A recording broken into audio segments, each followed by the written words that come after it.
सबसे इंपॉर्टेंट है communication skill. Time management, कोई भी काम कभी छूटेगा नहीं और आप उसे भूलेंगे नहीं। स्ट्रेस मैनेजमेंट मतलब तनाव प्रबंधन। रिस्क मैनेजमेंट मतलब जोखिम प्रबंधन। हेलो स्टूडेंट्स, मैं शैलेश मंद्रे आप सभी का अपने यूट्यूब चैनल में स्वागत करता हूं। आज की वीडियो में हम स्किल्स के बारे में पढ़ेंगे। बेसिकली स्किल्स दो प्रकार के होते हैं, एक होता है हार्ड स्किल और दूसरा होता है सॉफ्ट स्किल। हार्ड स्किल जैसे आप गाड़ी सुधारना जानते हैं, आप कोई लेथ मशीन या क्रेन ऑपरेट करना जानते हैं, आप कंप्यूटर या मोबाइल के किसी सॉफ्टवेयर में एक्सपर्ट हैं, या फिर आप किसी लैंग्वेज या प्रोग्रामिंग में बहुत एक्सपर्ट हैं, तो ये सभी आपकी हार्ड स्किल्स होती हैं। इन हार्ड स्किल्स को हम स्कूल या कॉलेजों में रहते हुए सीखते हैं। जबकि सॉफ्ट स्किल आपका रहने का, बात करने का, आपका अपना व्यवहार का एक तरीका होता है। इसे हम सोशल स्किल भी कह सकते हैं। इसके अंतर्गत क्या क्या आता है हम उसे देख लेते हैं। सबसे इंपॉर्टेंट है कम्युनिकेशन स्किल मतलब संचार कौशल। अपने विचारों और भावनाओं को प्रभावी रूप से दूसरों के सामने रखने की कला को हम कम्युनिकेशन स्किल या संचार कौशल कहते हैं। इसके मुख्य 4 भाग होते हैं। पहला है मौखिक संचार या वर्बल कम्युनिकेशन। जब हम किसी भाषा के द्वारा या साइन लैंग्वेज के द्वारा अपनी बातें किसी को बताते हैं तो यह मौखिक कम्युनिकेशन कहलाता है। जब हम अपने चेहरे के हाव भाव, शरीर की अलग अलग मुद्राओं के द्वारा या किसी स्वर या ध्वनि के द्वारा जब हम किसी को कम्युनिकेट करते हैं तो यह अमौखिक संचार कहलाता है। तीसरा है रिटन कम्युनिकेशन मतलब लिखित संचार। इसमें पत्र, ईमेल, बुक्स, न्यूज़पेपर आदि में जो टेक्स्ट के रूप में हम कम्युनिकेशन करते हैं वह रिटन कम्युनिकेशन कहलाता है। और चौथा है विजुअल कम्युनिकेशन मतलब चार्ट, ग्राफ, एनिमेशन आदि से जो हम संचार करते हैं वो विजुअल कम्युनिकेशन कहलाता है मतलब दृश्य संचार। फिर आता है टाइम मैनेजमेंट मतलब समय प्रबंधन। दुनिया में हर व्यक्ति के पास एक दिन में 24 घंटे ही होते हैं। किसी भी व्यक्ति को 24 घंटे से ज्यादा का समय एक दिन में नहीं मिल सकता। लेकिन कुछ लोग इसी 24 घंटे में बहुत कुछ कर जाते हैं, जबकि कुछ लोग इस 24 घंटे में बहुत कुछ खास नहीं कर पाते हैं। क्योंकि वो लोग जो बाकी लोगों की तुलना में ज्यादा काम कर पाते हैं, इसका मतलब ये होता है कि उनका समय प्रबंधन मतलब टाइम मैनेजमेंट बहुत अच्छा है। तो इसके लिए हमें पहले उन कामों को करना चाहिए जो ज्यादा इंपॉर्टेंट है और उसके बाद क्रमशः कम इंपॉर्टेंट काम को हमें प्राथमिकता देनी चाहिए। यदि 2 या अधिक काम आपके लिए सेम इंपॉर्टेंस के हैं तो उसके लिए कैसे समय प्रबंधन करना चाहिए।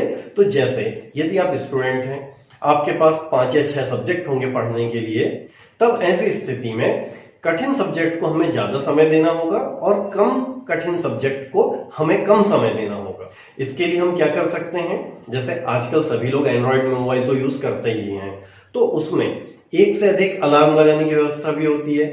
तो हमें हर काम के लिए एक अलार्म सेट कर लेना चाहिए। तो इस प्रकार हम अलार्म से हम अपने काम के टाइम को मैनेज कर सकते हैं और धीरे धीरे जैसे जैसे हमारी आदत हो जाती है वैसे वैसे हमें समय का अंदाजा खुद ब खुद होने लगता है। जैसे यदि आप रोज सुबह 4 बजे अलार्म लगा के उठते हैं तो यदि किसी दिन आपका अलार्म बंद भी रहे तो 4 बजे के आसपास हमारी नींद खुल जाती है, क्योंकि ये हमारी आदत में शामिल हो जाता है।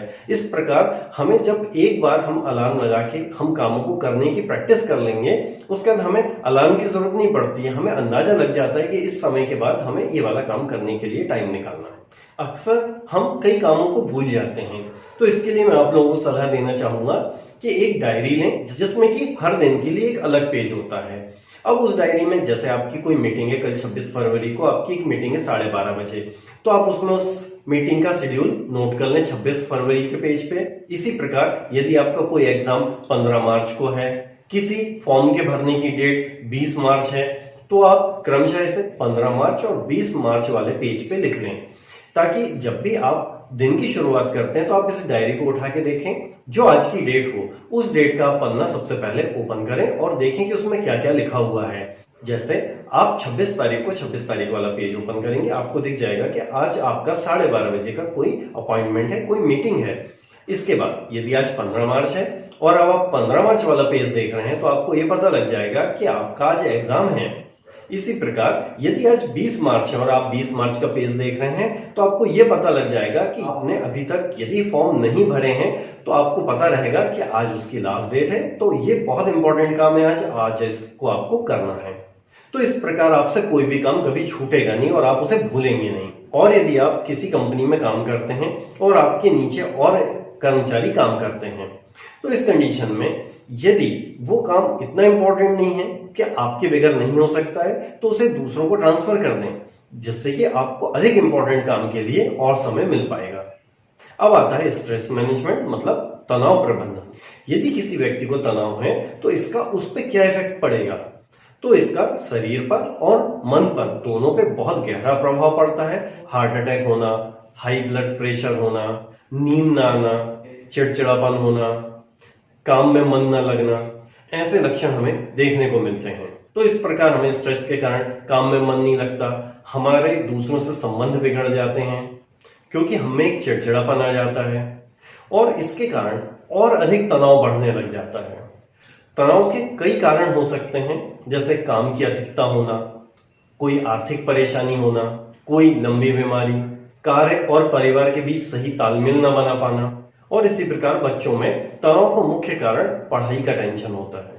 अब तनाव को कम करने की कुछ टिप्स हैं, जैसे समय पे सोना, समय पे जागना, व्यायाम, ध्यान, योग आदि करना, पौष्टिक भोजन खाना, जिस स्थान पे रहते हैं उसे साफ सुथरा और व्यवस्थित बनाए रखना, नशे की आदतों से दूर रहना। इस प्रकार से हम तनाव को कम कर सकते हैं। इसके बाद आता है डिसीजन मेकिंग, मतलब निर्णय लेना। डिसीजन का मतलब होता है एक से अधिक ऑप्शंस में से सर्वोच्च का चयन करना। निर्णय लेना एक जटिल प्रक्रिया है। इसमें हमें यह भी ध्यान रखना चाहिए कि वो निर्णय हमारे पक्ष में तो हो, हमारे लिए तो अच्छा हो, लेकिन उसका प्रभाव दूसरों पे नेगेटिव नहीं पड़ना चाहिए या वो दूसरों के लिए हानिकारक नहीं होना चाहिए। अब हानि की बात आती है तो हमारे पास आता है रिस्क मैनेजमेंट, मतलब जोखिम प्रबंधन। ऐसे बहुत से काम होते हैं जिसमें कुछ जोखिम होता है। जोखिम का मतलब होता है हम जिस काम को कर रहे हैं उसके कुछ नकारात्मक प्रभाव भी हो सकते हैं। तो ऐसे में हमें पहले जोखिम की पहचान करना होता है, फिर उसके बाद जोखिम का मूल्यांकन किया जाता है कि वह कितना रिस्की है, फिर उसके बाद उसे कम करने या फिर उसे पूरे तरीके से एलिमिनेट करने के लिए हम क्या कदम उठा सकते हैं, उन ऑप्शंस पे हमें विचार करना होता है। उदाहरण के लिए मान लें कोई खिलाड़ी क्रिकेट खेलने वाला है और वह बैटिंग करेगा, तो जोखिम क्या हो सकता है कि उसे बॉल लग सकती है। तो पहले हम देखेंगे कि क्रिकेट किस बॉल से खेला जा रहा है, जैसे टेनिस बॉल से भी खेलते हैं और कॉर्क बॉल से भी खेलते हैं। यदि टेनिस बॉल से खेल रहे हैं तो मतलब रिस्क कम है, जबकि कॉर्क बॉल से खेला जा रहा है तो रिस्क अधिक है। इसके लिए बैट्समैन के पास प्रॉपर सेफ्टी किट होना चाहिए। अब मान लेते हैं कि हमारे पास किट नहीं है और कॉर्क बॉल से क्रिकेट खेला जाना है। उस कंडीशन में हम ये देखेंगे कि खिलाड़ी क्या अनुभवी है या कोई नौसिखिया है। यदि वह अनुभवी है, इसका मतलब है वहां रिस्क कम है क्योंकि वो खेलना जानता है और वो रिस्क को मैनेज कर लेगा। जबकि यदि खिलाड़ी नौसिखिया है तो ये जरूरी है कि बिना किट के उसे खेलने देना एक रिस्की काम होगा। इसके अलावा यदि हमारे पास किट अवेलेबल भी है और खिलाड़ी कोई नौसिखिया है, अब इस कंडीशन में यदि उसे किट पहना के भी खिलाया जाता है तो हो सकता है यदि गर्मी अधिक है तो उसे किट पहनने के कारण वो थोड़ा अनकंफर्टेबल महसूस करे। इस कंडीशन में हमारे पास एक ऑप्शन और होना चाहिए कि उसके लिए पर्याप्त मेडिकल फैसिलिटी अवेलेबल हो। तो इस प्रकार हम देख सकते हैं कि अलग अलग कामों में अलग अलग प्रकार की रिस्क होती हैं और उसे मैनेज करना बहुत जरूरी होता है। यदि हम रिस्क को मैनेज ना करें तो इससे हमें शारीरिक या फिर आर्थिक नुकसान भी हो सकता है। तो आज के इस वीडियो में इतना ही। अगले वीडियो में हम problem solving, self improvement, team building आदि के बारे में बात करेंगे। तो आने वाले वीडियो के नोटिफिकेशन के लिए आप मेरे चैनल को सब्सक्राइब करें और बेल आइकन जरूर ऑन रखें ताकि आपको आने वाले वीडियो के नोटिफिकेशन मिल सकें। और यदि आपको वीडियो पसंद आया हो तो लाइक जरूर करें। Thank you.